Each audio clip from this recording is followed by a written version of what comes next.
With heart disease as prevalent as it is today, the chances of someone having a heart attack next to you are pretty high. Maybe standing in line at the grocery store or walking to your car, even at work. Would you know what to do? Well, fortunately, employees at one trucking company knew exactly what to do. Without hesitation, as we hear from Jimmy, 6 people used their skills and worked together to restart a man's heart. Kelly Trucking, in business for 42 years. But June 3rd, 2015 could well have been John Kelly's last day. He was in this room with this crew working through lunch. All of a sudden just started feeling lightheaded and kind of slid back on my chair, and that was the last thing I remember. But it was an emergency the others will never forget. We all heard John gasping for air, and I think it was one of those things we couldn't believe it was happening. John's heart had suddenly stopped beating. You could tell he was dying. But not one person panicked. Everybody started just falling into place depending on where they were in the room. Con Cockrum called 911. Mike Easley and John's son Luke got John on the floor. Dave C. Hafer bolted for a defibrillator on the way, alerting John's son Cal. She yelled into my office, "Cal, your dad's not doing so good." Cal yelled to his mother Dottie. My first thought was, you are not going to die on me. Within 30 seconds, we had an AED and 6 people that had CPR training within the last 2 months in the room. Apply pads. They got the AED attached and analyzing. The machine advised the shock, so I pushed a shock button and it lifted his upper body up off the ground. Luke performed chest compressions, Dottie rescue breaths. His nose and lips really started turning purple. But after another shock, John was back, insisting no hospital. And then when my mom started yelling at him that he was going to the hospital, then you kind of knew they were back and everybody was going to be all right. The Kellys credit the CPR training the staff took back in April from Nurse Nancy Waring. This is why I do what I do, because sudden cardiac arrest can happen to anyone. And they credit teamwork. We had a village that knew exactly what to do, and they performed flawlessly. I just happened to be in the right spot at the right time to where they saved my life. So, John's life was saved with an AED, but what if you don't have one? Well, it's important to know CPR even if you think you won't need it. According to the American Heart Association, over 90% of sudden cardiac arrest victims die before they even reach the hospital.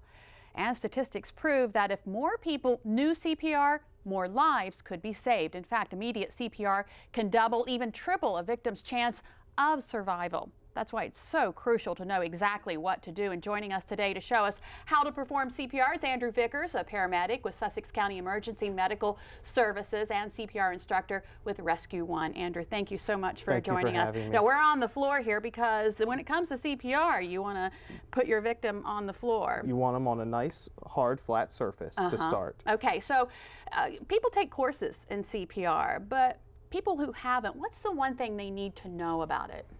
That it is incredibly simple to learn how to save someone's life. It takes just minutes to learn how to do it. Right, and you know, we're doing hands-on CPR. We're not doing the mouth-to-mouth, and yes, that's not so much what people are doing these days? Yes, what we're doing is a very layman's, simplistic version of its hands-only CPR.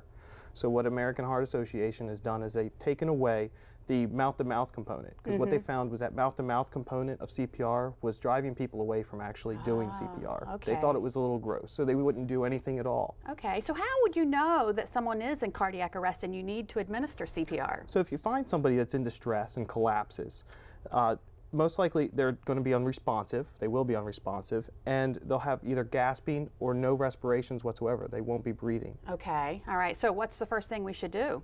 The first thing we should do is make sure that the scene is safe. Okay. That there's no hazards that are going to pose a danger to you. Right. And then you're going to go up and tap and shout and say, "Hey, hey." Just to see if you can get them to respond? To see if they can get them to respond. Okay. If there's no response, if you still notice those gasping respirations or ineffective breathing, you're going to call for help. You're going to look for someone out in the public, call 911 for me, and get an AED. Okay. So hopefully that's being done for you. If it's not being done, call yourself. And then the 911 dispatcher is going to walk you through the steps. It's going to be incredibly helpful. All right, so what are the steps? So the steps, you've already done step 1 and 2, scene safe, you tapped and shouted, and now all you're simply going to do is find the center of the chest and press hard and fast, 1 to 2 inches into the chest, At a rate of about 100 beats per minute. Okay, so I'm going to try about 100 beats a minute. And you were saying that that's like singing Staying Alive Yes. in your mind. Yep. So if you can think of the beat to Staying Alive by the Bee Gees, you have it. I'm pushing really hard. Am I going to hurt this person? No, the likelihood of you hurting them versus doing more good for them, it outweighs. Yeah. So you might feel some popping in their chest, and that's normal. Okay. Especially if your adrenaline's pumping. But right. You're saving their life. You are saving their life. Don't worry about that. At that point in time. What about kids? Is it the same for kids? Yes, it is the same for kids. With hands-only CPR, there is no ratios of respirations to chest compressions. It's simply chest compressions only until help arrives, until the rescuers arrive. All right, and you mentioned an AED. What is an AED? An AED is an electrical device which is all-inclusive. Okay. It will read the heart rhythm, determine what the heart rhythm is, and determine whether a shock needs to be applied to that patient or not. All right, so show us how it works. So as you're doing chest compressions and help shows up, they're going to show up with an AED. In some large gathering places, like the Salisbury Mall, they have AEDs in place. So someone might bring one to you. It is as simple as opening the device up, turning it on, and it's going to tell you everything that you need to know. All right. So everything has all the nice pictures on it. So you remove the sticky on the back. Don't touch patient. Analyzing. Okay. Now it's going to tell you, analyzing the patient. It's going to analyze the heart rhythm. Touch patient. Analyzing. And it's going to analyze. No shock advised. And it says, Start CPR. no shock advised, and it's going to start CPR. Go ahead, right, start and CPR. it has a little target for me yes. there. Am I doing it right? Yes. Wow. And it's going to give you feedback as you're doing the CPR, whether you need to do it with more depth, a faster rate, a slower rate. Okay.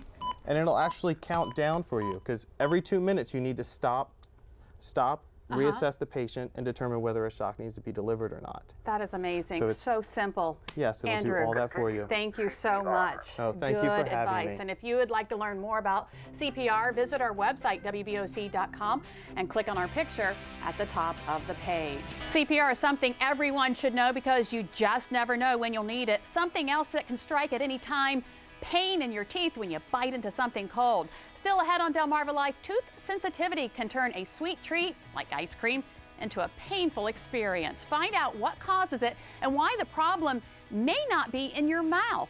And if you're having trouble getting your kids to brush their teeth, we'll show you a solution that turns brush time into a storybook adventure.